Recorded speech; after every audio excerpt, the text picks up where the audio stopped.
In this video, we're going to look at the second of our three repetition structures, and that is the do-while loop. Okay, the do-while loop is the sister loop to the while loop. It again is another repetition structure. It does essentially the same thing as the while loop does, it just does it a little different. So let's just take a look. We're going to recap. The while loop just says while this condition is true, execute the code between the two curly brackets. Once we get down to the final curly bracket at line 13, we're going to go up and check the condition again. So in this case, while counter is less than or equal to 10, we're going to print out whatever the value of counter is. And each time we iterate through the loop, we're going to add 1 to counter. So that's the while loop. The do-while loop, it again works exactly the same way as the while loop, but it just has a little different structure because this is a post-test loop. It will run at least one time, and we'll explain that in just a little bit. Let's look at our structure first. So in the while loop, we had while, condition, brackets, code to execute, and then close bracket again. In the do-while loop, notice that we open with do, then our open curly bracket, code to execute again, so same thing here from code to execute.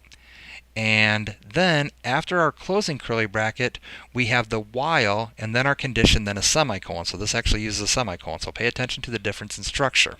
However, the functionality of this does exactly the same thing.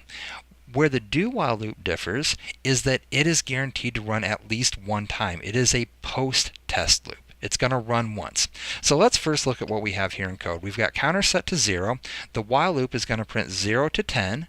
Once we're out of this loop, the value of counter will actually be sitting at 11.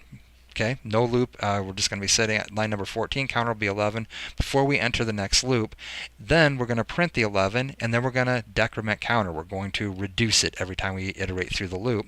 And we want to do this while counter is greater than 1. So what we should see is 0 counting up to 10, then an 11, and then 10 counting down to 0 again. Let's go ahead and compile and make sure that's what happens. And we'll start up at the top. There's your 0 through 10. So this is our while loop. Then here's number 11. Okay, and this is between the two loops. So that's actually going to be that it occurs at line 17, but it is in a loop. However, you'll notice we haven't manipulated the value of counter anymore. That doesn't happen until after this, which makes this a post-test loop. So then we count down, okay, from 10 to 0. So, okay, what is a post-test loop? How does it work? Well, let's do this. We know that -1 will get us out of the loop. So we're going to go ahead and we're going to set the value of counter to equal -1.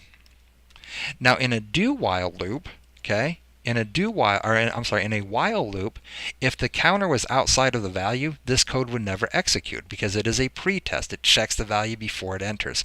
In a post-test, it's going to actually print this -1 before even executing. Okay, that happens at this line right here, and then it's going to subtract, and then it's going to check the value. So if we compile this, we're going to get through 11, then we're going to get our -1. So if we compile, actually we shouldn't get the 11 now that I think about that. Nope, no 11. So here's our first loop. There's your 1 through 10. Then we set counter equal to -1. There's the -1. Here is where we print the value of counter, so that's where the -1 actually comes from. And now, if you'll notice, counter actually has a value of -2.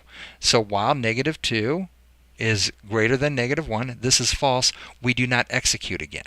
Okay, so this is a post-test loop. Okay, it checks the value of counter running the loop at least one time.